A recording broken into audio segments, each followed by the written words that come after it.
നമസ്കാരം. താഴ്മയിൽ നിന്ന് നിങ്ങളെ വെടിയേക്കും. നിങ്ങളത് വിശ്വസിക്കുന്നുണ്ടോ? അതെ, ഞാൻ നിങ്ങൾക്ക് ഒരു കഥ പറഞ്ഞുതരാം. കേൾക്കണേ. ദാവീദും ഗോലിയാത്തും. ഇസ്രായേൽ ദേശത്ത് ഒരു കൊച്ചു ബാലനായിരുന്നു ദാവീദ്. തന്റെ 8 സഹോദരന്മാരിൽ ഇളയവൻ അവനായിരുന്നു. അവൻ തന്റെ അച്ഛന്റെ ആടിൻപറ്റിനെ മേയിച്ചുകൊണ്ടിരുന്നു. തമ്പുരുമിട്ടതിലും അവൻ ദുഃഖനായിരുന്നു. അക്കാലത്ത് അയൽദേശക്കാരായ ഫിലിസ്ത്യർ പലപ്പോഴും പാവപ്പെട്ട ഇസ്രായേലിനെ യുദ്ധം ചെയ്യായിരുന്നു. അവർക്ക് നേതാവായി ഗോലിയാത്ത് എന്ന് പേരുള്ള ഒരു മനുഷ്യനുണ്ടായിരുന്നു. ഭീമാകാരൻ, മല പോലുള്ള ഒരാൾ, 600 കിലോയ്ക്കും ഉയരം, അതിനൊത്ത വണ്ണം. അവന്റെ തലയിൽ പിച്ചള തൊപ്പിയുണ്ടായിരുന്നു. ഇത് കണ്ടാൽ ആരെങ്കിലും വിറയ്ക്കാതിരിക്കുമോ? ഗോലിയാത്തിനെ തോൽപ്പിക്കാൻ ആർക്കും സാധ്യമല്ല. ഫിലിസ്ത്യരുടെ ശല്യം മൂലം ഇസ്രായേലിന് പൊടുത്തിമുട്ടി.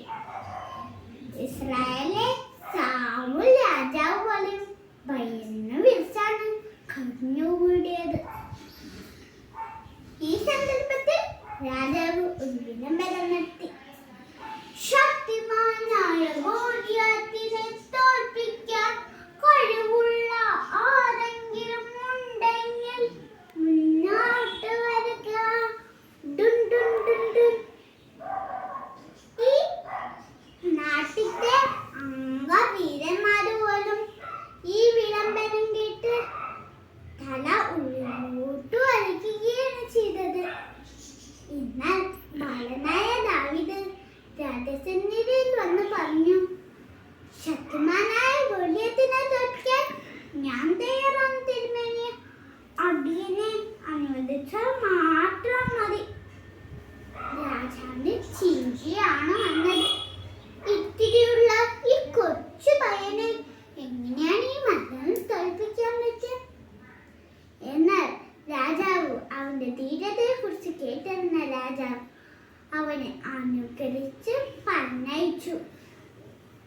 അവൻ കയ്യിൽ ഒരു വടിയും ഒരു കരുണയും തൊട്ടിൽ നിന്ന് വിലയ്ക്ക 5 കല്ലുമായി ഗോലിയാത്തിന്റെ താഴ്വരയിൽ യാത്രയായി. അവിടെ ചെന്നപ്പോൾ ഗോലിയാത്ത് അവന്റെ അടുത്ത് ചോദിച്ചു, നീ എന്താ തെറ്റാലോ ഉണ്ടായിരുന്നത്? ഞാനെന്താ നിന്റെ വളർത്തുമുഖമാണോ? ഇവിടെ വാ, നിന്റെ മാംസം പക്ഷിമതാണ്ടിരിക്ക് പിച്ചി കൊടുക്കും.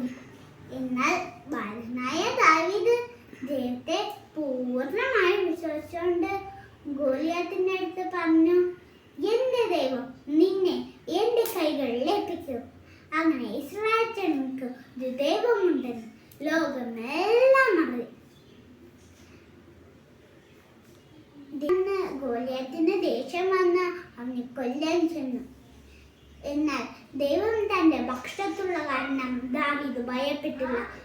ദാവീദ് കല്ലെടുത്ത് കണ്ണയിൽ വെച്ച് ഗോലിയാത്തിന്റെ നെറ്റിയിൽ ആഞ്ഞെറിഞ്ഞു. ഗോലിയാത്തിന്റെ നെറ്റിയിൽ ആഞ്ഞുകൊണ്ട് ഗോലിയാത്ത് മല പോലെ നിലംപതിച്ചു.